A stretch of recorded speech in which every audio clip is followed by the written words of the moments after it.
বছর পর বাড়ি ফিরছি। ছোটবেলার সেই গ্রামের বাড়ি, পুকুর পাড়ে সবুজে ঘেরা সেই ছোট্ট কুঠি। গৃহশিক্ষকের সঙ্গে পালিয়ে যখন আগরতলার জোরবাটি গ্রামে আসি, তখন আমি নিতান্তই ছোট, 9-এ পড়ি। বাবা আমায় ত্যায্য কন্যা করেন। মা মুখ দেখতে রাজি হননি, তাদের সম্মান খুইয়েছিলাম বলে। আমার মতন বেহায়া নাকি একটিও জন্মায়নি এই গ্রামে। বাহির গাছি হল্ট স্টেশন নামতেই কেমন একটা ভালো লাগা ছুটে এলো চারিদিক থেকে, বসন্তের হাওয়ার মতো। কত পাল্টে গেছে সব। কয়লার ইঞ্জিনে ট্রেন যেত তখন ধোয়া উড়িয়ে, মাটি থেকে হ্যান্ডেল ধরে বয়ে উঠতে হতো তাড়াতাড়ি। আংরাঘাটা যেতাম বাবার সঙ্গে পুজোর জামা কিনতে। মা খুব শক্ত করে চুল বেঁধে দিতেন। সে এক স্বপ্নের দিন ছিল এক সময়। এখন স্টেশন হয়ে গেছে, অনেক লোকজন হয়ে গেছে, ইলেকট্রিক ট্রেন যাচ্ছে, চারিদিকে দোতলার বাড়ি, দোকান বাজার ঝকমক করছে। এই সময় এলাকায় কত মানুষজন হইচই করছে। শুনেছি বাবা 1 বছর বিছানায়, কলতলায় পড়ে মাথা আঘাত পেয়ে অসুস্থ হয়ে গেছেন। কাউকে চিনতে পারছেন না তেমন ভাবে ঠিক মতো। ম্যাসিক আটকের পর মায়েরও বাদিকে অসাড়। ভাই তার মেয়ে বউকে নিয়ে চাকরির সূত্রে বোম্বে। এত কিছুর পরেও আমায় কেউ আসতে বলেনি, ফোন করেনি। আমি নাকি তাদের কাছে মৃত। অপাংতেও শেষ পর্যন্ত থাকতে পারলাম না। সমস্ত লজ্জা ঘেন্না মান অভিমান ত্যাগ করে 50 বছর পর বিবেকে নিয়ে উঠে বসলাম প্লেনে। ওরা যতই অপমান করুক, মারুক ধরুক, দূর থেকে একবারও শুধু বাবা মাকে দেখে যেতে চায়, শেষবারের মতো। ট্রেন চলে গেছে সেই কখন। বিবেক টোটো ঠিক করতে নেমে গেছে নিচে।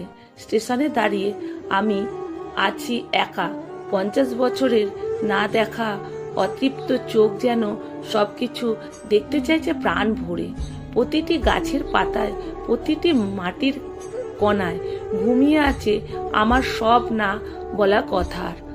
জড়িয়ে আছে ছেলেবেলার অবশেষ। শুধু মনে হচ্ছে এভাবেই দাঁড়িয়ে থাকি অনন্তকাল। একটি বৃক্ষ হয়ে থাকি, একটি পাখি হয়ে থাকি, শুধু চলে যাক সময়, জীবন স্রোত। এভাবে কতক্ষণ দাঁড়িয়েছিলাম কি জানি।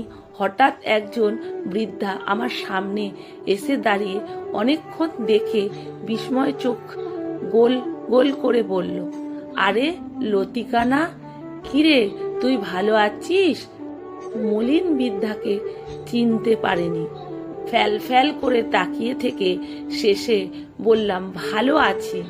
তুমি কেমন আছো? এখানে দাঁড়িয়ে আছিস কেন? বাড়ি যাবি তো? চল, আমি ও যাব। তুই পূর্ণিমা না?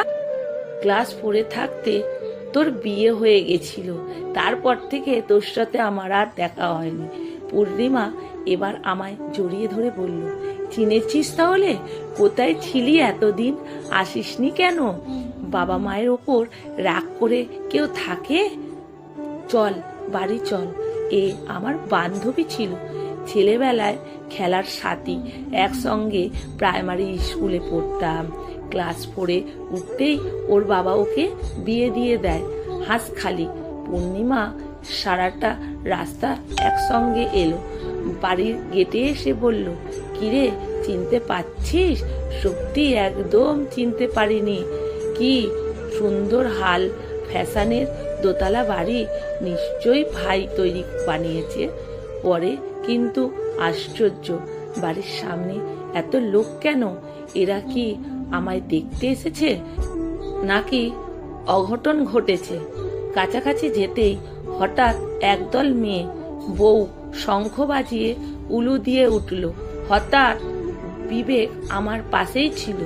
একটা ঠেলা দিয়ে ঠাট্টা করে বলল, মনে হচ্ছে অষ্টমঙ্গলায় এলাম।